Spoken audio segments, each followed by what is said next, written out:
Okay, and welcome back to the stream, or welcome back to the video, or to channel, really. It's been a long time since Christmas. Um, I've actually gotten into vinyl records right now, so that's where most of my money is going. But I've got work in the morning, or tomorrow, and so the main effort will be to at least get this video out, and then we will probably play something casual because I've spent over Christmas just playing this game to death. How many hours actually have I got in this bad boy? I have got 100 hours into this game, and that's even just like winning or achieving some sort of victory in one scenario. Um, it is massive and long, and even if you're trying to brute force it, of like not looking at messages and things like that, you can spend up to an hour just to get 2 or 3 turns in, which can make the game a very long, arduous, a black hole, which I would warn some players and some wargaming um, aficionados to avoid if they want to maintain a social life. And so I won't be playing this afterwards because I'll end up breaking down and not becoming a functional human being because of how addicting this game can be. But this will be a review of Gary Grigsby War in East 2, a new release, about £68 on the market, and it covers Operation Barbarossa and the invasion of the Soviet Union by the Germans. You can either play as Germany or the Soviet Union, and your job or your main task is to push in and to get a high initiative. So to reflect sort of historical realism, the Axis will eventually get pushed back in 1943 or 1944, 1945. But how this game tries to reflect the point scoring system is achieving initiative. And this is achieved by taking as many capture points as possible with these little marks before the end of the initiative phase, which is, I think, for Germany, the end of 1942, the start of 43, and then it switches to the Soviet initiative phase, and the Soviets need to push back and get a higher initiative to win the game or take Berlin. And so it's a game of initially being as aggressive as possible as Germany to get as many points as possible, and then being defensive and trying to hold on to your objectives for as long as possible to prevent the Soviets beating your initiative. In my playthrough, which I end up cutting up to make things easier to watch, I played the no early end mode, which means that you can play all the way to August 1945 and ignore the point system. But in order to make people actually feel like they felt they won or lost, there's the sudden loss mechanics and the sudden victory mechanic, where if the Germans don't achieve a sudden this level of initiative before a certain date, they will lose the game. And if they do achieve that initiative by a certain date, they move on to a new initiative check, which will occur, I think, in like 42. Same as the Soviets, if they lose too badly, then they lose and they need to hold on and have at least 700 victory points before the end of this access check. It is a very complex game, very simplistic once you understand the different mechanics, as you've probably just explained it to you about initiative. But there's so many consequences to each action, and so many results in B results in C that is that's very easy to get confused of, and it means that it can be very daunting when you initially get into the game. This is sort of tailored for more multiplayer aspects, if I'm honest, but I think this is good to give you that sense of sort of achievement rather than having the no early end date where you just sort of LARP, which is fun, but you don't really feel like you're achieving much because you are, as the Axis, sort of set to lose after a certain period of time, unless, of course, you play ridiculously aggressively and eat everything. So other things about the game is that it is ridiculously in depth. If you notice on the right, you can see the order of battle changes, the friendly losses, logistics, combat, different messages for the operations, and things like that. Up here, you've got fort levels, so units can dig in at like Hoi 4, depending on how long it takes. Then they bring the position, rail lines, which dictate whether or not supply can get through to different cities. I don't even know what this button does.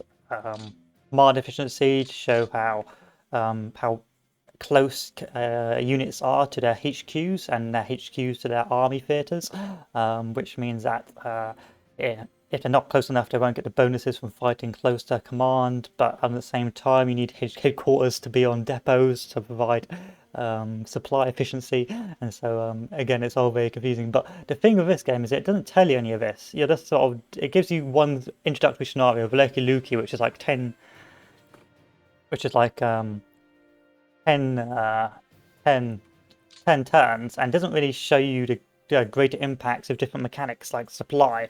Like you can go 10 turns without supply, but then without building out supply line, you'll basically starve for the next 30 turns. But of course, because it's such a short scenario, you don't really realize this.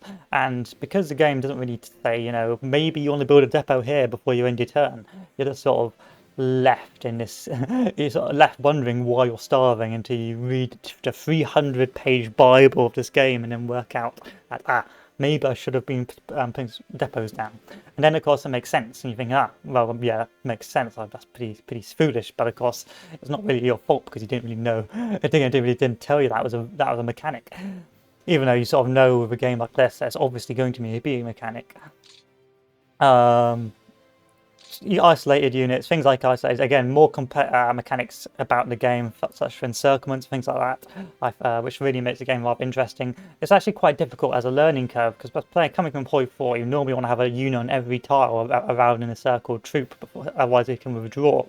Whereas in this game, actually, some panzer units and your encirclement units, our main job is to actually is to be isolated in some cases, and is to push through and secure the infrastructure on the rail lines. In this example, if I wasn't going to go for Minsk and do this, you know, the historical encirclement, I could instead just try and push down with my unit, my tank units, and secure the main rail lines to prevent the AI from retreating out. Which initially is quite a difficult learning curve, but then once again, once you get your head around it, it makes perfect sense. Which is really good. I found that I really enjoyed sending panzers out to secure the rail lines, and each turn sort of analysing, okay, where am I going to go next? Where am I going to push my tanks? How far can I encircle? I'll push here to secure this rail line. I'll push there to secure that rail line, and so on and so forth. And then, of course, the next turn you're going to see how the AI reacts, and then the turn after you're going to, you know, counter that, and it's very chessy, you know. So it's very chessy, but on a massive scale. What I would say is that after the initial turns, I wouldn't be too worried or daunted, really. These two armies go up north, these armies mostly stay in the centre, and these armies mostly go to the east. So initially the game, although it looks massive, actually you can compartmentalize it down quite easily. Another thing I've noticed is that there's a lot of things like logistics. You can see the rail lines going up and around and things like that. The supply rates, to see who's getting supplied, and the depots. So I've normally had this button on towards the end because then I can actually see where the depots were and think, okay, I need to put a new depot down. And factory locations, etc., etc. But you start not really paying attention to any of these. Maybe the roads ones, but everything else is just like, well, either it's going to work or not. It can be a really rewarding game. I mean, the sheer depth. Like, look, if I click on this 11th Infantry Division, you can see, there's this fellow here. Look, here's his crest. He has been assigned. He can be assigned support units. He has different elements, and his table of equipment. Another thing it doesn't tell you. This is what he's currently supplied with, and what he's going to be supplied in the next upgrade. And it is just a game of. It's just pure depth. It's just exceptional depth. Then we go up to the I Corps, and there's your commander. I wonder if I don't how do you even select a commander. There he is. There's General Kuno Hans, and he's got 10 administration points. Another mechanic which you don't really know about until you sort of work it out. Got a commander's report. Again, just sheer data being thrown at you. It is a really in-depth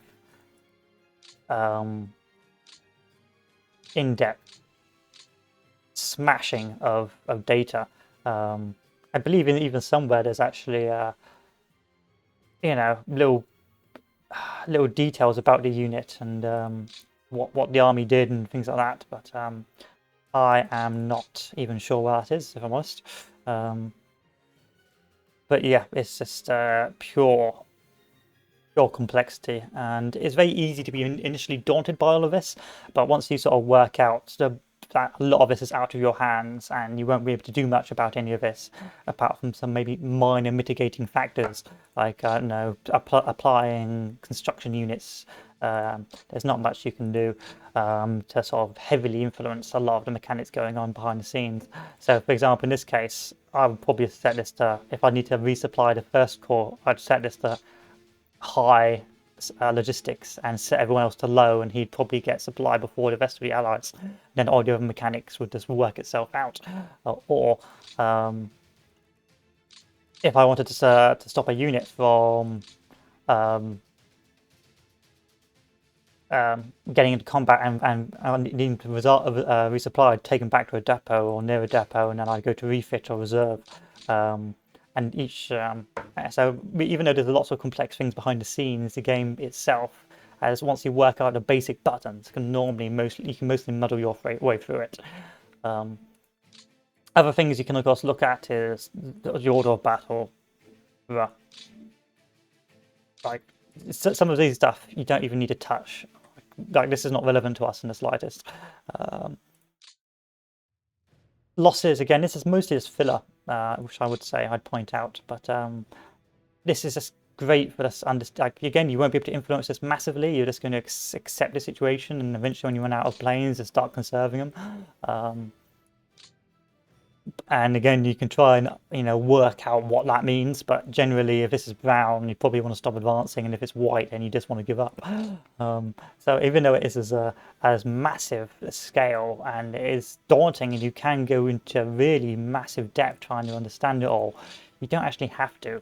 Just once you understand the basic button presses, it all sort of works out and becomes a really beautiful game of just understanding the general concepts.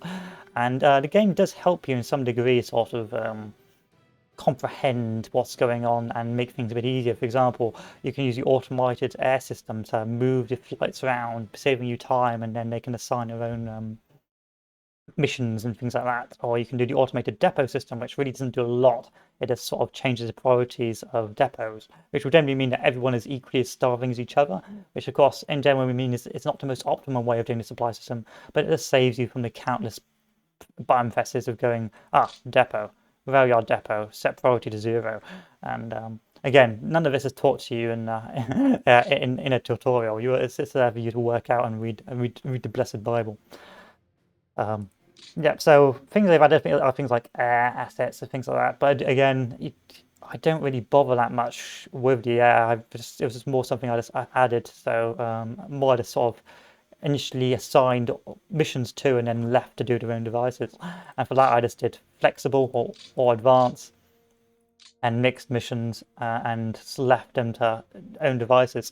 One thing I did point out is if you're trying to take Odessa or something like that, then you probably want to set your Southern Air Army, like your Luftwaffe 4, to Naval Ops, which is pressed by this button.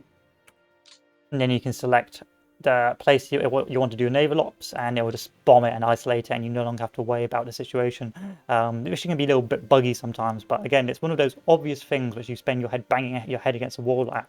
Like for example, initially I was trying to go like select my army, go down to map info, go to naval patrol, select or work out which tile to select the tile, then select all the details underneath and select confirm, and then of course the turn would go by and nothing would happen. I'm like, what the hell is going on here? And then I just worked out, actually, instead of just doing any of this, let's go Luftwaffe 4. Oh, let's get off this.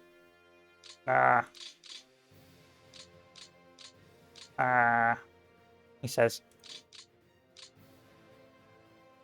I can't go rid of this. I want you to go. There we are. Escape button. There you go. Sometimes it can feel like a battle just playing around with this. And instead I just set these to the armies, clicked flexible advanced, and just lets the AI take the wheel. So in this case, I say select the 2nd Panzer Group. Go scroll down here. Go 2nd Panzer Group, and go to flexible, and now I no longer have to worry in the slightest about my air. And it's just trying to work out all those little bits and bobs, especially in single player, to make the game work. And we can turn these auto flexible.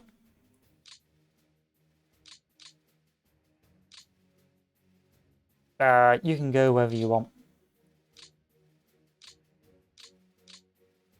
What I would note from the game, let's just click play, is that it's very long, the turn-based and all the reflections and things like that. So if I click this, and it goes through different phases, so the air phase, and then after the air phase, it goes to the combat phase, and so this is the air phase, and so it takes you like 5 minutes to do anything on, and then eventually you can actually play it.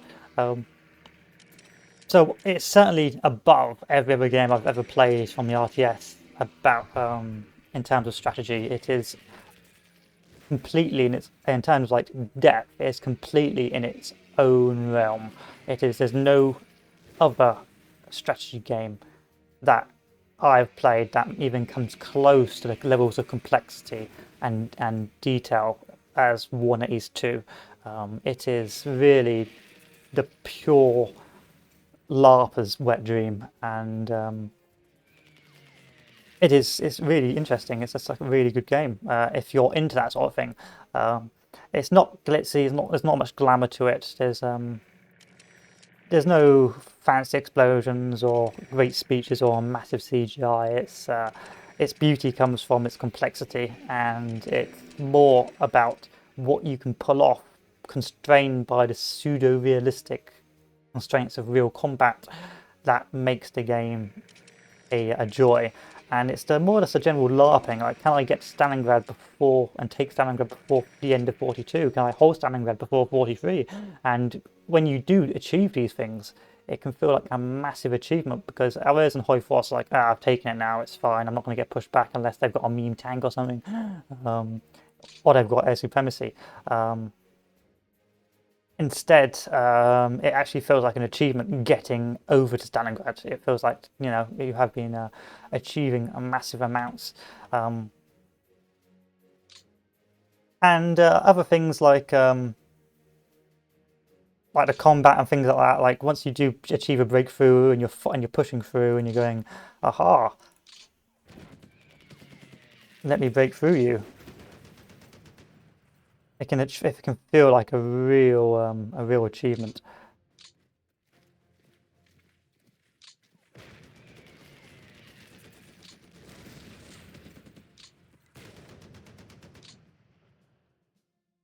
Although I will say, like, the difference in play styles, or the difference in success rate is the difference in feeling between each scenario, each faction is exceptionally unpleasant. Whereas the Germans, you're feeling pretty overpowered for the first like 10 turns. To the Soviets, you're just feeling like there's nothing you can do for the first 10 turns. You're just there to get bullied, basically. So I'm not going to play too much of each scenario. I just don't feel the need to, because I've already played a shitload. In fact, I may just actually just show you what I did in the first turn. But it is very interesting and unique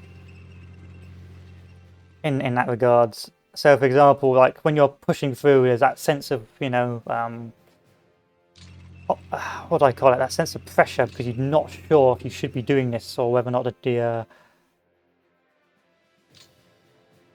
Soviets will counterattack, or you're not going to be sure you're going to be able to close and encirclement, and so you end up rather badly panicking, and you just get absorbed into the game, like completely absorbed.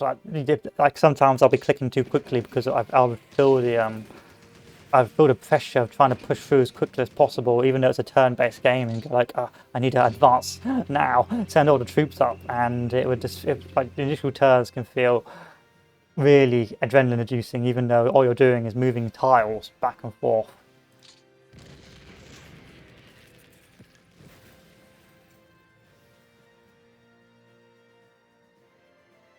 And then of course you just do on the southern end over here. And then you've got yourself your big encirclement, but it's not once you've played one or two one or two games and failed dismally, you work out sort of what the AI does, and from like turn 0 to 6, it's almost hardwired to retreat. So I move up, and then the AI will just massively retreat to the next line, and then I'll move up even more, and then the AI will retreat some more. And so you can really just go nuts with your tanks, and that's what I did find, is that after a while, you do, as in a single player play style, you do eventually start working out how the AI ticks, and in turn that can mean that you end up gaming the AI a little bit. So in this case, I know I can just throw tanks up without any real risk of being encircled. I probably would have punched through here with actual units, like actual infantry units, rather than doing this, because I've wasted turns trying to go around hexes. But hey ho, let me just crush this.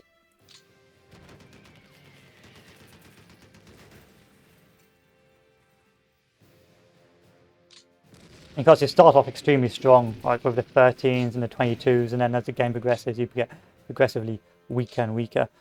I wonder if I'm actually going to be able to get up to Minsk doing this, because I've been blocked off by the bad men. Yeah.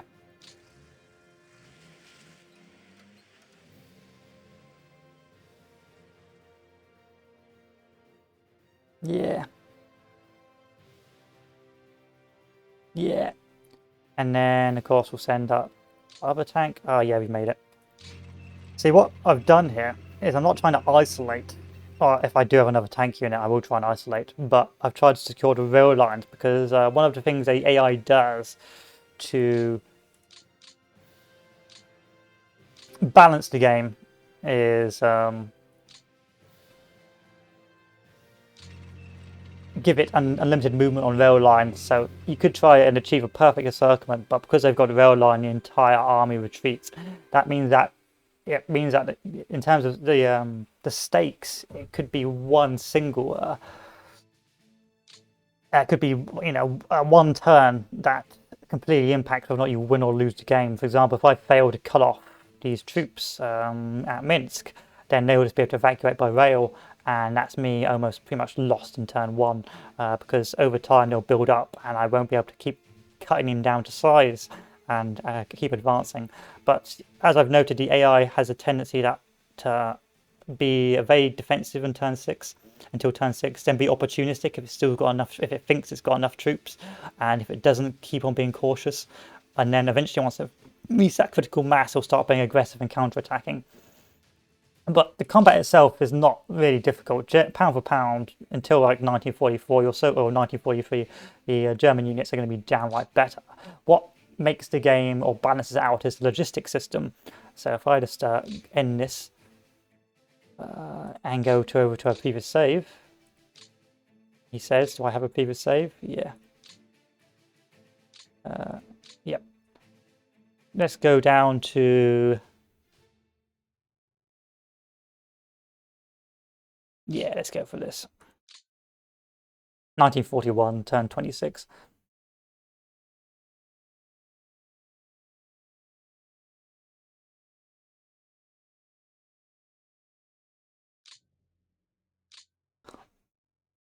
So here we have a logistics system, and we've pushed up. You can see it's a bit of a mess with our tanks because I'm moving troops down, and I think this is where I was moving down to move my tanks for the Stalingrad offensive. And I generally kept a rather good coordinated line, apart from like at Tambov. But what makes the game balanced is the other mechanics that go on top of the combat. It is the logistics system. So how logistics works is you have depots, which we have here, and rail lines. And basically, rail lines deliver supplies to depots, which then distribute it to troops, which then distributes it to the troops. After passing several checks, which you have no real control over, and then you can increase the level of supply by adding supply capacity by adding headquarters on top of depots, which means that if you put, say, army group on a depot, then it will make an increased supply. And then, of course, there's things like supply priority, which feed supply based on depot priority. So if you have a level 1 or number 1 depot, level 1 depot will give supply to the level 4 depot, or well, the level 2 depot. Level 2 depot will give it to the level 3 depot. Level 3 depot will give it to level 4 depot, and the level 4 depot won't share it. Which again is something you can use to sort of vaguely influence the supply system, but generally it's going to be out of your hands. And for the most part, the game becomes more about maintaining the offensives for the Soviets, well, for the Axis, and stopping General Winter to starving you to death, and preserving as many troops as possible. And it becomes a bit of a mad dash to take as much territory as possible before winter hits, and when the Soviets can regain their self-initiative. But so let's look at the supply system, for example. So you have these rail lines, they go to your supply depots, and then these deliver supply. Of course, the big rail lines here are better than the smaller rail lines, and so putting depots on things like Minsk and that are really good for the handling and movement of supply. So here we can see that I think the green is incoming, blue is stored, and red is being used, and then black is capacity. And so, of course, unfortunately, with using things like the AI depot management system, you aren't going to you're not going to really maximize your efficiency. Really, I should have this as 4 if I'm going, well, I should have this as like 2 or 1, and then up north have these as 4, because this is where I'm still advancing up to reserve and trying to move into Moscow via Kalinin and things like that.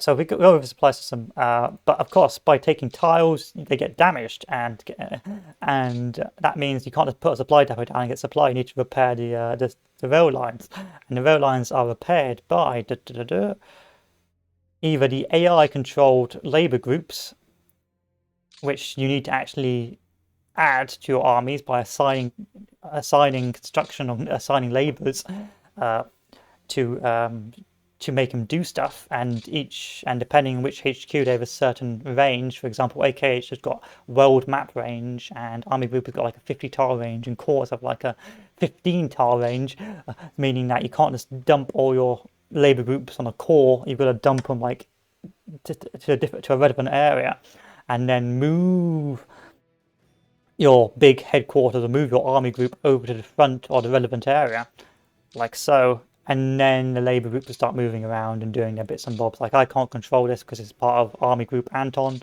and Army Group Anton is on a supply depot to get supply, and that's just going to turn by turn move around and do its thing.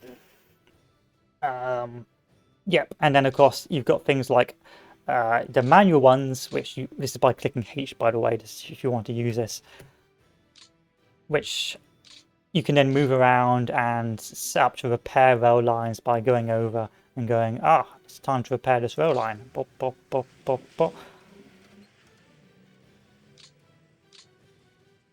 And then you just repair the rail lines and connect them to the depots, and then you're good to go. And really, it's all pretty simplistic. It's just that the game doesn't tell you any of this. It doesn't tell you about the importance of rail lines. It doesn't tell you the importance of depots. It doesn't tell you that you've got these units, or what they're called, to help repair lines and generally make your life easier. It doesn't tell you about the naval ops option that allows you to isolate Odessa or isolate Sevastopol. It just has all these mechanics in, and this expects you to read the guide to work it out. And that's what I would say is the main gripe of the game.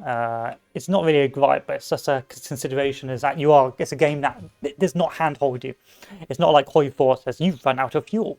The game won't tell you run out of fuel, and then it won't be until like 10 turns later where your tanks have got no fuel, and you've basically just been completely wiped out. It will be you'll have to manually look for it, or you have to go to the info screen and go to logistics screen and go show your metrics. So the fuel store, the fuel pool, and say, here's my fuel store and here's my fuel requirements. Am I going to achieve my fuel supply? And so on and so forth. And in that way, it can be very unforgiving because it's one of those games where only a few, you don't know you've lost until one, like you could lose in turn 1, but you don't know you've lost till turn 30, and things like that. And however, it makes it even more rewarding because once you understand, I think with games, once a good game is something you've got to get your head around, and once you master it, you enjoy it, and then you move on. If you can master a game straight away, it's not that interesting, and you sort of lose interest. And so a game like this means that it's an immensely rewarding experience once you do master it. And no, by no means I'm no expert, but I was able to muddle my way through just using this and repairing rail lines and making sure I deleted the occasional depot that wasn't relevant. And eventually I achieved a general victory, or mostly towards the end. Unfortunately, the save games got corrupted, but yeah, and the sense of achievement once you are winning and you achieve is like no affair, like a drug. There you are. Oh yeah, you are sort of hard scripted to lose the Germans because you end up with like airstrikes and D-Day and Husky, and then you end up with less troops being taken away from you. I think it's in the theatre box. I can't really show where the theatre box is. Oh yeah, here's reinforcements. Where's the theatre box?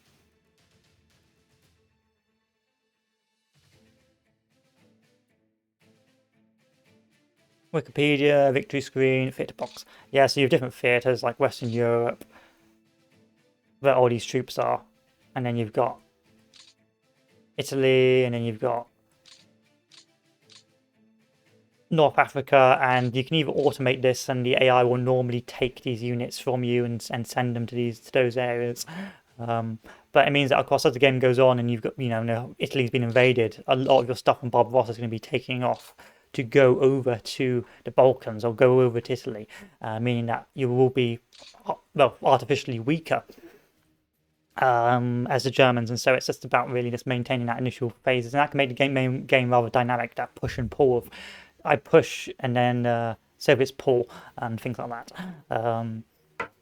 Which is another mechanic that is again rather esoteric and you can forget about. So it's a game that is extremely difficult to master and is quite challenging to even to get some basic understanding. But once you get a basic understanding, it can make it wonderfully rewarding. I think caveats I would make is that in the initial turns, like moving up to these sort of lines and trying to push across, can be tedious because not only do I have to move up each individual infantry unit, so that's already 1 click, 2 click, 3 click, 4 click, 5. That's already like 20 clicks already. Then I've got to move up the cores, and it's painfully obvious that I'm going to move up the XVI core to where the XVI infantry is. But I've got to manually move his headquarters up myself instead of having like I don't know a plain function that says automatically follow a majority of units set up near depots. I've got to manually move my headquarters, which means that occasionally I would forget moving my headquarters, and I think I've got like headquarters like all the way over here, like the Hungarian headquarters, Hungarian cores or something like that, where which are basically still over here, being of no value whatsoever, because I couldn't be bothered to move them until I was running out of supply, and I was like, oh fuck. And I was like, yeah, time to move them.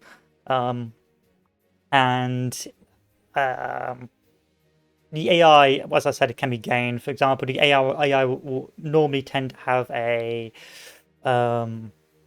will want to have an even front throughout, and therefore, if you're struggling to push into Leningrad, you don't actually have to push for like the next, 4 or 5 turns. You just push in an easier place, like in the south or in the center. And then, of course, the AI will start filtering its troops out to keep a balanced line over here. And then, of course, this area gets weaker and allows you to push up north into Leningrad. You can see here, this is the beginnings of a sort of a counteroffensive, but I don't have enough supply, whereas I'm in the gravy train of supply mostly because I've was able to secure a large amount of territory and form defensive positions, and then wait for say 2 months or a month to move up my rail lines and move up my depots, which is again it's another thing of trial and error. It's a case of as a new player you'll keep on pushing, overextend yourself, starve and get counterattacked, and then of course you come back with experience and reading and go, okay, I've got to push to say Rostov or push to this secure line, and then I've got to achieve what I want to achieve by the end of October, by mid-October, and then I'm just going to batten down the hatches and make sure I get my supply lines up and make sure I've got my FBD units moving forward, repairing the rail lines before the before the Russian winter and the Soviet counterattack. And it's things like that which helps you sort of understand and grasp the game a bit more. It is an extremely challenging game, and in multiplayer, which of course is turn-based, I can see people having their lives sucked away to spending hours and hours just doing one turn for each mission or for each objective. Again, another little mechanic: you can assign support units by doing this, or you can massively apply support units to your main infantry divisions by going to commander's report, going down to HQs, I think, and then going to supply priority, and then manually selecting army groups, and then going, okay, the army groups will have an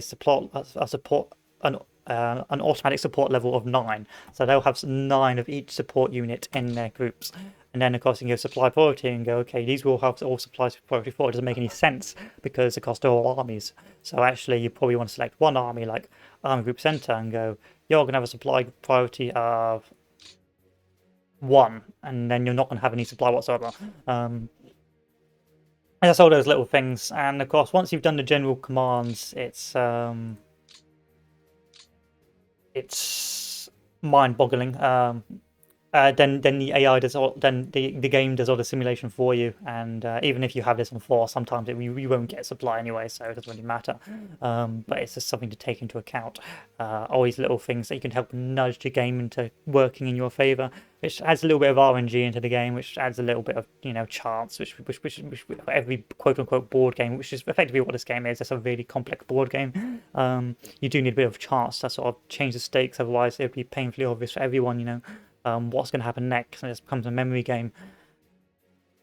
But yeah, this really is just a really wonderful game, but it's long, takes a lot of time to understand, and can be very daunting initially.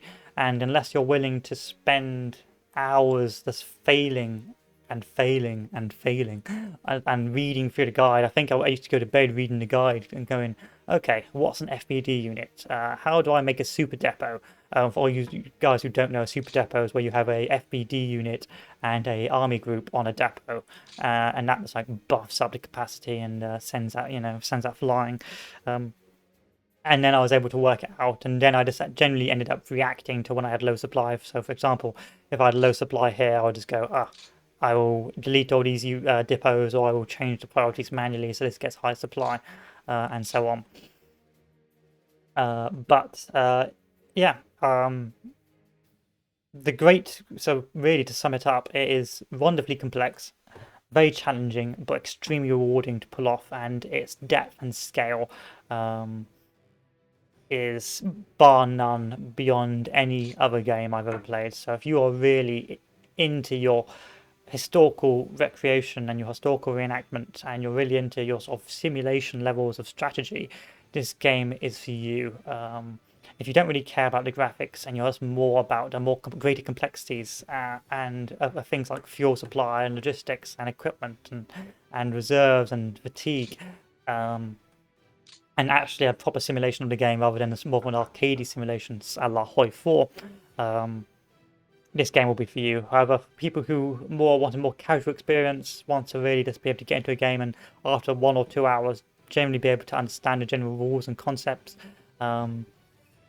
this game may not be for you, because it's a game that demands respect. It demands that you respect the effort that's gone into it, and demands that you put some time into understand why everything is as it is, and work out from there. My pros, of course, are great complexity, great reward risk sort of understanding, in terms of really rewarding once you understand order mechanics. The dynamic of the campaign means that it's not very stagnant. It means that you'll do, there's a to and fro instead of just being immediately by the nature of the game. It's not just going to be a curb stomp the entire time. You are going to be counterattacked at some stage, and you are going to have to, or you are going to counterattack at some stage. And it's just a case of how well you do in that counterattack that reflects the end points, which I think is a very intelligent way of doing the game, having the initiative ratio and the initiative point scoring system. Other things I note is I really liked the sense of scale. I don't like even Hoi 4, like each tile, the whole scale is just even like Hoi 4 does not have the scale. Yeah, it's got Russia in it, but like one tile is like 50 kilometers. Like each tile here is like almost like 1 kilometer, and it's like and it's just the sheer scale of the game, and it can lead to some really rewarding experiences. Like when I did my Stalingrad campaign, I was able to do my initial encirclements, ran out of supply or started struggling on supply, couldn't like encircle Stalingrad initially, had to encircle in front of Stalingrad, then encircle behind Stalingrad, and then because there's only 2 rail lines going up to Stalingrad, it was a case of doing this mass encirclement, trying to cut off all these guys in the center, and then trying to get the repairs through and keep the rail lines open by pushing further north to keep the supplies coming in to keep the offensive going. So it was actually rather tense. Initially it was tense trying to encircle against these masses of troops, and it was tense trying to keep the supplies open. Then it was tense trying to push off the Soviet counterattacks into my supply lines. And then eventually when I got to Astrakhan, it was like really rather tense because, of course, if I had lost Stalingrad, I would have lost. I would have pretty much had most of my army group cut off in terms of supply because.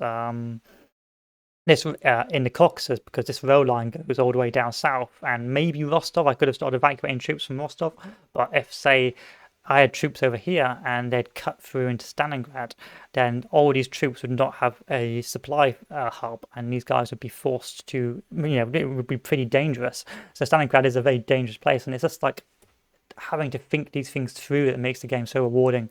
There were stages where the Soviets were counter-attacking the Stalingrad, so I had to do a panzer counter-attack around the counter-attack to win. And there were stages in 43 where the Soviets end up having like shock armies, which have like 30 combat value and just wipe you out. And it was a case of, I'll do my final counter-attack before I ran out of men because of D-Day, and I was able to encircle a ton of troops. And it was a case of withdrawing and maintaining the lines as my supplies were slowly fading out due to the losing war in the West. It can be a game of such wonderful. It can be very stressful. For a turn-based game, it's stressful because there's so many things to take into account, and it's so much that the stakes are so high that it is each turn can be the difference between success and complete catastrophic defeat or victory for the Germans towards the end of the campaign, and so it was a very rewarding experience. The cons is there's a lot of clicking towards the end of at the start 1941 until the lines settle up. There's a lot of clicking going on. Like you're having to move every single unit forward in the initial turns.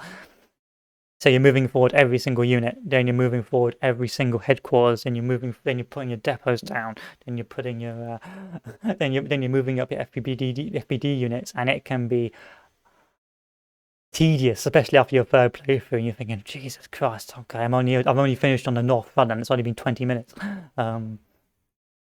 And other cons is that, of course, it doesn't tell you any of the mechanics. It just leaves you to work it out, and sometimes it can be very frustrating. Like you just don't know why you're not able to get your units resupplied, and the reason why your units aren't getting resupplied is because you're on the front line, and the reason on the front. And so you need to push them back over here to a depot, and then it's like, well, they're still not getting resupplied, and the reason they're not getting resupplied is because they're only supply priority 3, and there's panzers in the north that's supply priority 4, so they're getting all the panzers and you're not. So then you're going to go, okay, let's go supply priority 4, and let's go back over here and go supply priority, and it can drive you a bit mad. But in all in all, I don't really, milk the review too much, because you can't beat a horse too excessively. But all in all, I would say it is a wonderful game. That's lovingly been where the effort by developers have not gone into glamour or glitz. It has gone into detail and complexity and sheer recreation. Like how they were able to get every single sort of insignia is exceptional. And if there is a place somewhere where you can learn the history of these cores and in game, but I don't know where it is, if I'm honest. Is it Wikipedia? Yeah, here you are. And like it's got Wikipedia entries for every single infantry division. Like, bruh, who else would have done this? Who else would have put the effort in to do this? No one. No one. And it just makes it such a unique game. But yeah, it is definitely a wonderful game, well made, intelligent, sophisticated, and unique. One unlike any other I've played. I tend to play casual games, so that's not really surprising. Apart from that World War One game, I forgot the name. That was turn-based, and that's quite complex.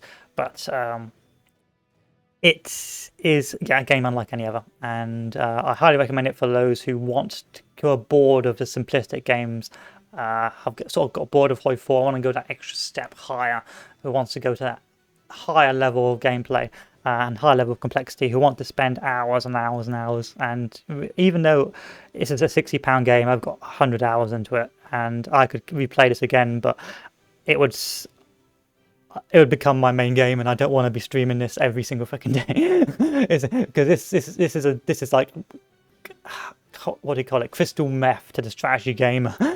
Yeah, it's that one turn itis from Civ 5.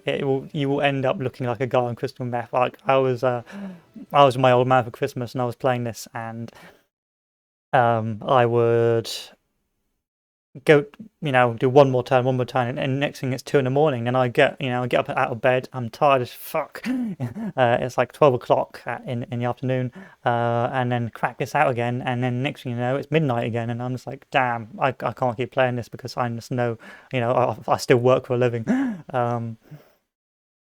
But it's wonderful. However, it is extremely daunting, and for those who want to remain not, with a social life and functional human beings, who just want a casual game, who want some basic rules to understand. When you break a game down, that's all a strategy game down to. It's the joy is understanding mechanics, learning the mechanics, being challenged with scenarios, and overcoming those scenarios from learning the mechanics. But if you want a more simpler version of that, as the RTS gamer, then stick to Hoi 4 or stick to Men of War. But if you're looking for greater complexity and you're looking for that sort of reward cycle on steroids, being drip fed you the mechanics from defeat after defeat, and then being drip fed scenarios, I mean drip fed success, then this is the game for you. I would give this, from a RTS standpoint, it is a solid 9 out of 10. From an RTS mechanics standpoint, it's a 9 out of 10. I would go for, actually, taking into account there's no tutorial, and it's a little bit, I'll give it an 8.5 out of 10, because it loses a point and a half by the lack of by the fact it just doesn't tell, like it gives you this manual which you've got to read through, but there are things the game could do to make it a bit easier for you, and to sort of walk you through it. It could be a proper tutorial scenario where it tells you each stage of, by clicking up here after turn 1, okay, now put down a depot here, and there's like and then there's a bracket, there is a unit there in yellow, this will blah blah blah blah blah, and then okay, now you need to select a rail line, and so on and so forth. There are ways to make the game easier for people to understand, but it doesn't do that, and so I'll give it an 8.5 out of 10 because of that. It's a little niggle. It is because it is a wonderful game, and I would, I won't, but it's not. It's between an 8.5 and a 9 out of 10, because on the one hand I want to give it 10 out of 10 for complexity, challenge, attention to detail, game mechanics, but on the other hand, in terms of like quality of life from a from a player's perspective, there are some small issues, but that does not hold it back from what it is, and that's a wonderful game to play. Anyway, that's the review for this game. I've only had 100 hours into it, and I'm basically amateur. Like, I still use this, I still do this. I still barely know how to use planes. I still barely know how to use the logistics system or the command system, but which you can probably tell by the fact that my head, like, I've got units split between. Oh no, this is a pretty intelligent line. Oh yeah, apart from here, so from there I'd have to, click this and that'd be assigned to a closer core. There you are. But yeah, also another little tidbit for you, bits of hints of advice. Yeah, push, because you get this at rail lines. Actually, we'll end the review here and we'll just talk about, things to take into consideration. So, first turn you want to go for Minsk always, and get as many encirclements as possible, and hopefully get Riga as well. Next turns, you want to move up to Psychov with your Northern Panzer Division. Once you get Psychov, move most of your Northern Panzer Division eastwards, apart from one tank and, let's say, one motorized. And then for the green tanks, move up to take Smolensk and try and encircle Smolensk once you've taken Minsk, and then start moving east, because this is a bit of a noob trap here because of the forest and that. It's got bad supply. This is where the infantry fights. So once you've got the infantry up here, the tanks don't fight in this theatre. They fight in the east, and so this becomes the infantry war, and then the east becomes the tank war. And you move east. During this turn 1, your French unit should be no, your red unit's not French unit. Should be moving down to encircle. I think it's Lvov. Where is it? Yeah, I think it's Lvov. And even if you can't isolate it, just secure the rail lines, because the AI is hard scripted to withdraw. So even if you secure the rail lines, then the AI can't really run away from you. Once you've secured Lvov, start moving, eastwards. And then, of course, you want to avoid the Pripyat marshes. So the Pripyat marsh is a bit of a noob trap. Like, you don't want to move your tanks through here. And most of the time, the infantry will begin withdrawing from here anyway. No Soviet infantry. So you move your German infantry through the Pripyat marshes.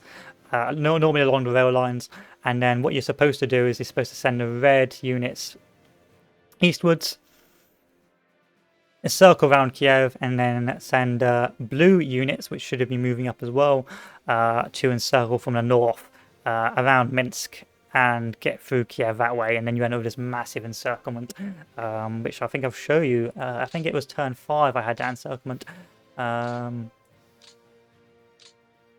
Let's see, let's pick us a nice load save game.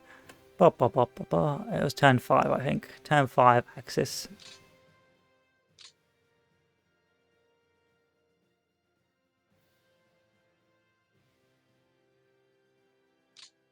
Yeah, here it was. So, of course, what I did here was I still had like my one tank unit. So at this stage, I was moving forward because a lot of the units were getting weaker around Leningrad, and so I was still moving forward, secure Tallinn, and I was starting to move the tanks over. You can see this tank, I was starting to move it away from the north because it was no longer needed. And then the infantry was starting to move forward. You can still, there's like empty spaces there, but it's only turn 5, so I know the AI is not going to do anything silly. And I was still sort of stuck around here because I didn't have enough infantry up to keep the rail lines and secure. And so I was having to sort of encircle Smolensk and then break Smolensk after like encircling it, and then I was going to move further eastwards afterwards. Actually, normally I end up keeping the tanks here around the sort of bottleneck, but I always do want to get to Oro and Tula, but sometimes it's quite difficult to do in 41. And then, of course, what I did with the blue is once I pushed forward with the blue, I did some basic encirclements in this sector, and then I punched down from the north. I didn't really go into the Pripyat marshes. I punched through from this sector, from Minsk. And the red, of course, once I moved from Lvov, I punched through from the south here. And you see some encirclements there, but I'm not too worried about it because of the AI sort of hardwired cautiousness. Even though I couldn't isolate it, because I took the rail lines, it means the AI can't just, yeet move its troops. So if I hadn't taken those rail lines, the AI would basically just be able to completely evacuate this salient, and this entire circle would be for nothing. But because I had enough juice in the bank, just about in terms of fuel, I was able to basically encircle this, and then they'll try and move up from the north, but they won't be able to get out because of the encirclement. And this is how I was able to get like such a massive pocket here and wipe them out. But yeah, those are things to consider. Again, it's about being very aggressive with the tanks. Like, your tanks aren't going to be deleted initially, even if they do encircle it. And so you can push through like a madman, like I've done here, to push that rail line and then try and push this rail line and push that rail line, because then I know these troops can't retreat. And then the infantry can start closing down the positions, and so on and so forth. But yeah, it's just things to take into consideration. But that's the end for me, boys and girls. I hope you enjoyed it. If you have any questions, don't feel free to ask. Yeah, feel free to feel free to ask, and I'll hopefully answer them for you. If you are looking forward to it, enjoy. But I do recommend reading the guide and going to the forums, because that's where I learned about the glorious super depots and learned about different aspects of the game. Which I thought was really good. Also, I ended up watching some fellow called Shashi Jojo, and he is, he's good. He's good. He's definitely good. I would recommend definitely watching his stuff. Even though what he really takes his time. Like, he takes his time. I was like doing one turn in 20 minutes just to sort of rush through the time skips, whereas he's doing an hour per turn or hour per half a turn, which just shows a dedication to his craft or to the game. You do get, I suspect you do get some hardcore disciples here. Also, watch out for the Romanians. They don't have a lot of reserves, so try not to use them too sparingly. They do have a nice little Romanian tank somewhere, though. I forgot where I put it, but yeah, and then once you get to Odessa, surround it, do your naval bombardments with the naval ops. So, I don't know, Romanian naval ops Odessa, or Luftwaffe 4 naval ops Odessa. That should isolate it, and then you can counterattack after it's got 192 combat value, and you can take it after massive casualties. Same with Sevastopol. I ended up taking Moscow before I took Sevastopol, because that is a complete nightmare to isolate. And last thing I'll say, because I love the game so much, is you can see this. You can see I've just gone round a lot of these troops. I haven't even bothered to close them off. I'm just using security units to cut off. Because of the rush, it's so important to get as much territory as possible as the Axis. Well, to do as much damage as possible in 41 as the Axis, because you're not going to get another chance after really sort of mid-42. Is that each theatre feels like different. Like, this theatre feels like an infantry war. It feels like a grind. It feels like a tank hell in this theatre because of all the forests and marshes, and this theatre feels like tank hell because of all the forests and marshes, and this theatre feels like tank heaven because you're just like open plains, just moving through like it's going out of style, and then of course you've got the marshes and that, and then eventually when you get to the Caucasus, because of logistics limitations, that feels very limited, and it feels like feels very organic the way you push depending on the logistics system. So you can try and push over here, which I initially tried to do with my tanks, but because I didn't have my rail line set up, and because of the mountains and that, I just couldn't, break through, and I was becoming extremely vulnerable to counterattack. So it became a slow sort of grind over here, trying to cut them off, and a slow grind across the ports to eventually push the Soviets back and take Baku, which was extremely rewarding. But yeah, it's a wonderful game that takes all these different mechanics and blends them together into this sort of seamless dance of logistics and combat. And in itself, the combat is almost unimportant. Like either you attack when you've got a high combat value, you don't attack when you've got a lower combat value, except in extreme circumstances like Odessa and Sevastopol, and Moscow. And then of course, if you want to, refit, you refit, and if you want to, hold off your tanks, you retreat and stick in reserve. But it's the combat in itself is not what decides the game. It's more the movement and concentration of troops in certain places. It's the counterattacks. It is the logistics and making sure you're well supplied, and it's making sure you've got enough strategic defenses. Like for example, for Christmas, winter, I set up around Stalino, along this river line at Stalino, because I didn't want to keep on advancing into this bulge. So I set up here for Christmas, and of course, eventually it all froze, and so it didn't really matter. But it's just a point that I made that's made. But no, last final hint before I leave is as a Soviets, as a Germans, it is really do or die 41. You've got to do as much mass damage as possible before winter, and you need to take as much territory as possible. If you get to say Donetsk and Zaporozhye by winter, and you haven't really taken Kharkov, by the rains, really the rains almost. Rains is when you're sort of nudging forward to get your final bits of territory. Then I don't know what to tell you, bro. It's not feeling too good for you. But if you can get to say to Stalino and you've done a lot of damage, and the AI is still very cautious and defensive, and you're pretty well intact, and your supply and most of your troops are still getting supply, then normally you can chill and you can be quite comfortable. But you can start to understand, but you can normally realize by say turn 16, 20, turn 10, 20 if you've lost, but as the Axis, because you should still be extremely more powerful than the Axis, than the Soviets by that stage.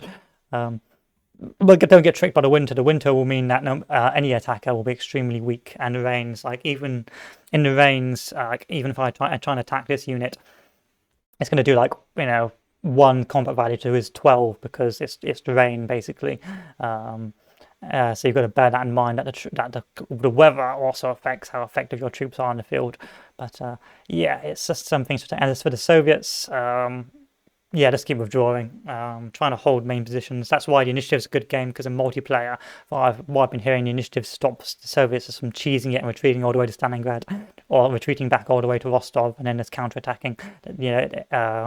It means that the Soviets actually have to fight for their territory because they want to stop the Axis getting as many points as possible. But yeah, it's an extremely great game. Highly recommend it. 8.5 out of 10. A great thought for that next step in the RTS enthusiasts growth. Great if you want a game to sink hours into, and you can't afford another game, so you're just going to spend like 200 hours on this game instead. And great for gamers who like World War II and really want to LARP and understand each unit and their role and war gamers and war generals. But bad if you're looking for a casual Barbarossa game. For even Barbarossa, you're not going to get that. If you go in here thinking it's going to be Hoi-4 encirclements, you're going to be painfully mistaken. Like painfully mistaken. You can see the rains. I think the rains. Oh no, this is fun. The rains don't come till October time, so yeah, towards the end of October. So don't worry about that. But that's me done, boys and girls. Yeah, solid game. Great for that next step. Great if you want to spend hours on a game. You don't want to spend another penny on an RTS game. Great if you want to develop up. But bad if you're looking for something casual. So without further ado, thank you all for watching, and have a good one. Adieu.